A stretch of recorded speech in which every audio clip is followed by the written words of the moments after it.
There was an upset in Division One women's basketball that occurred in the SEC, and this is what I also call an epitome of brutality in terms of a loss. And I apologize for looking down because I cannot memorize all this stuff. Number 19, Ole Miss lost to Florida 74 to 67. Ole Miss was favored in this game by 5.5. Clearly, they did not cover the spread, let alone they lost the game outright. Ole Miss is now 21-9 on the year overall, 8-7 in the SEC, while Florida is 17-13 overall, 5-10 in the SEC. I'm going to call it the way it is for Florida. The only chance they make the NCAA tournament is to win the conference tournament. Now, Ole Miss's seeding is going to get worse because this is what I call a bad loss. Florida was actually up in this game 40-37 at halftime.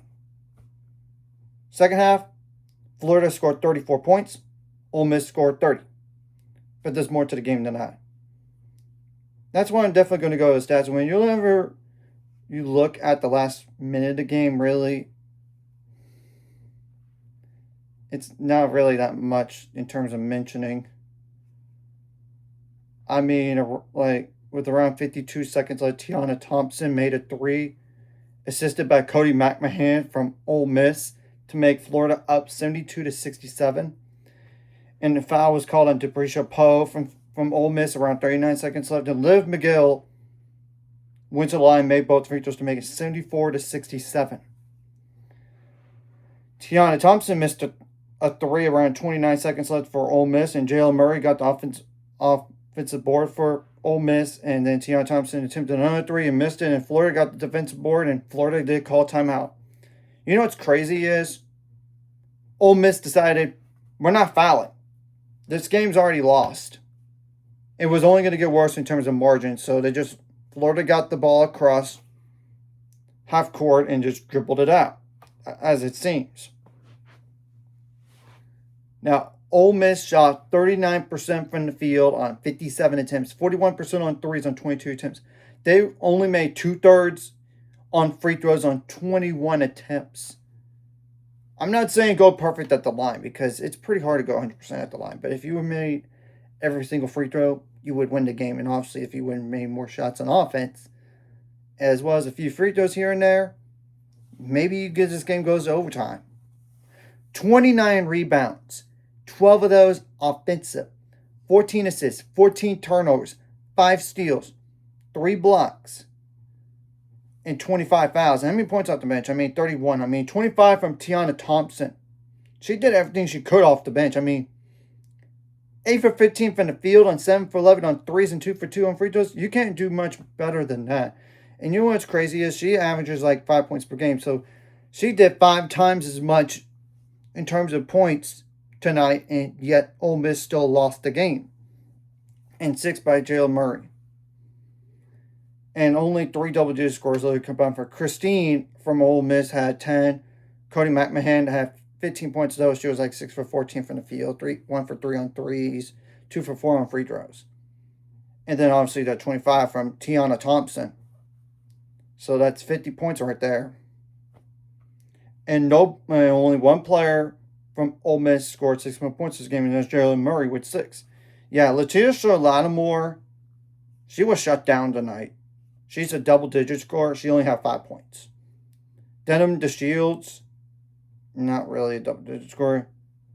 Yeah, Debricia Poe is not really a double-digit scorer either. Now, Florida had how many bench points? 7 plus 8. That's 22. And, the 2 players with 7 are Jade Weathersby and Naidine Yeech. Y-I-E-C-H. Apologize for butchering that. And the 8 points came from Gift Ezekiel, by the way. And they only had 2 double-digit scores that combined for 42 points. Liv McGill, if you don't know that name, based on a scouting report where she averages, it's on you for allowing 28 points. 11 for 16 from the field, 6 for 10 on free throws, and yes, I know 0 for 1 on threes, but still. And Leah Reynolds with 14 points. And 4 players scored 6 more points this game. I mean, Miara O'Neal, as in Shaquille O'Neal's daughter. She's usually a double-digit scorer. She only had 8 points tonight due to foul trouble. And there's obviously those 3 bench players like I mentioned. I mean, with 7, 7, and 8, respectively. So 16 plus 14, that's 30 points right there. And Florida shot the ball better from the field. And on free throws, but not on threes. But the threes were so limited. 59% from the field on 44 attempts. They only made like a quarter of their threes, as in like 25% on 4 attempts. Yeah, they only attempted 4 threes all game. 75% on free throws on 28 attempts. 28 rebounds, 4 of those offensive. 12 assists, 16 turnovers, 8 steals, 3 blocks, 17 fouls. Now I'm going to go to the points out turnovers, points in the paint, and fast break points as well. Points out turnovers favored Ole Miss in this game, 20-12. Fast break points did favor Florida, 4-1. And points in the paint did favor Florida. It was very wide margin, to say the least. 46-20. Yeah, they got bullied in the paint. What's our last game of the regular season? This is besides the SEC tournament. I would have thought you would have won this game, Ole Miss. This is what I call a bad loss, like I mentioned earlier. What it would be another bad loss is you're going to host Texas A&M next game on March 1st. If you lose that game, yeah, you're going to say bye-bye 5C for sure. I'm just saying, even tonight with the loss, I think your seeding is going to get worse.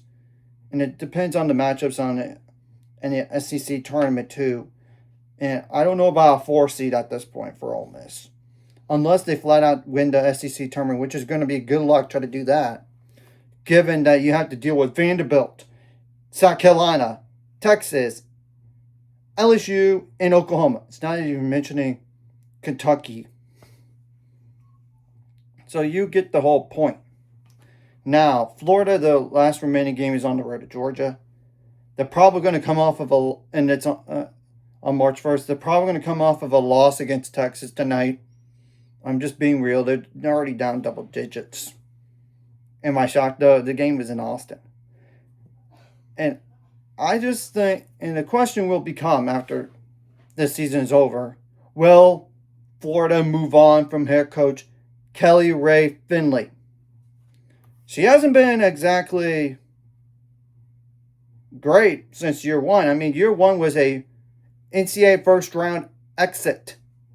Everything else is like a second year WNIT grade 8, as in like the Elite 8 of the WNIT. Then is the WBIT for the last two years. I mean, first round 2023, 2024 season, and 2025 or 2025, they went to the semis. I just wonder if it ran its course. And I know she was at Florida as an assistant coach prior to being a head coach from 2017 to 2021. Then she became the head coach. I just wonder if Florida wants to move on at this point. And that's really a big question right there. And there's obviously some candidates you could get, but I just don't know if forget the bigger candidates. In terms of like the big names, they're not coming to Florida. I don't think. Why would they go? Especially Gino Auriemma. I think he's more likely than not going to retire at UConn at some point. It's a matter of when is he going to retire. You're obviously not stealing all the like Dawn Staley from South Carolina, Vic Schaefer from Texas, the USC head coach or UCLA head coach. I would think you're not.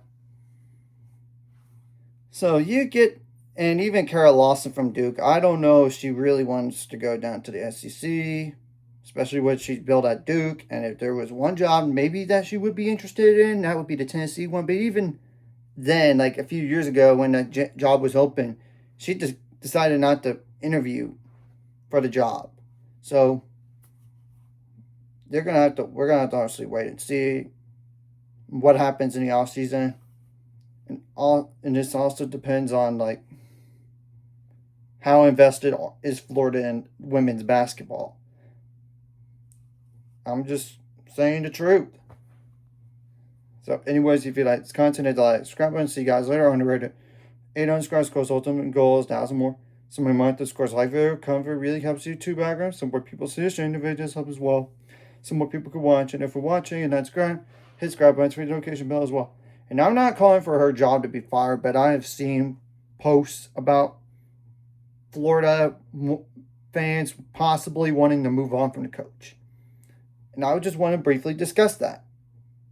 That's all I'm just doing here. And obviously I listed all the candidates that are probably not going to go to Florida. Probably not. I just don't know who would go to Florida then. I'm just being real.